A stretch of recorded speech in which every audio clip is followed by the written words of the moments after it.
If you're still hiring based on degrees, you are falling behind.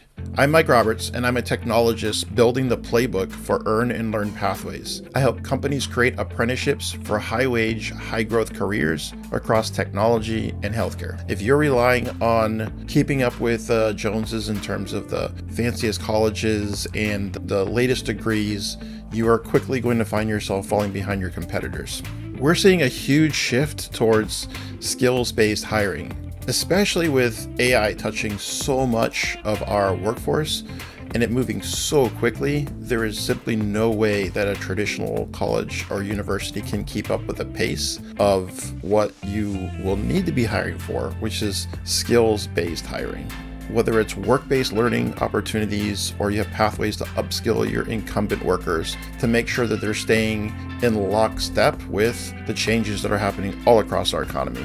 The pace at which accreditors and colleges can adjust their curriculum is just not going to keep pace with businesses. So it's really important that we create pathways for people that are not on a traditional 4-year or CS degree pathways, but instead are learning through experience. And so it's really important to think about what do you actually need in employees and not necessarily how you've traditionally hired folks in the past. Skills-based hiring is really about identifying what are the needs and the competencies inside of your business, and then making sure you're going out there and finding folks that have those particular skills. There are ways that we can get people into engineering roles, whether it be in cloud support or AI. And these are folks that will bring a tremendous amount of skill to the table, but they just don't have that piece of paper. And we shouldn't make that the barrier for them being successful. What are some things that we can be looking for instead? How about examples of past performance on the job? Giving them an opportunity to show that their portfolio of professional projects and experience aligns well with your organization. So apprenticeships solve a lot of these problems because they bring together the more traditional academic learning with experiential learning that can only take place on the job. Grading Coding Careers is a nonprofit, a registered apprenticeship program. We really focus on creating earn and learn pathways for individuals that might otherwise not be in technology. One of the graduates that I'm most proud of is a guy by the name of Alfred, who was a veteran of the Marine Corps. During his last 6 months, he came and trained with us, and we were able to get him inside of a apprenticeship program with ServiceNow, and then is now a software engineer there.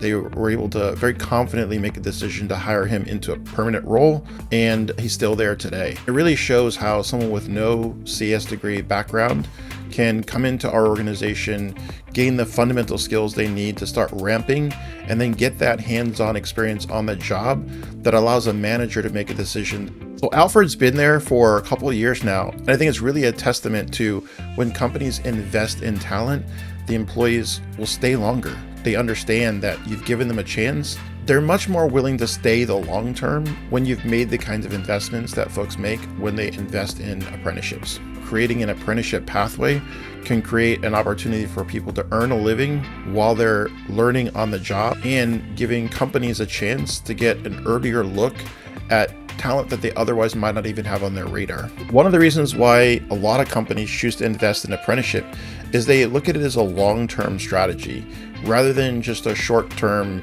trying to fill a role for a particular quarter, for a particular year. They understand that these employees that come in through an apprenticeship program are far more loyal.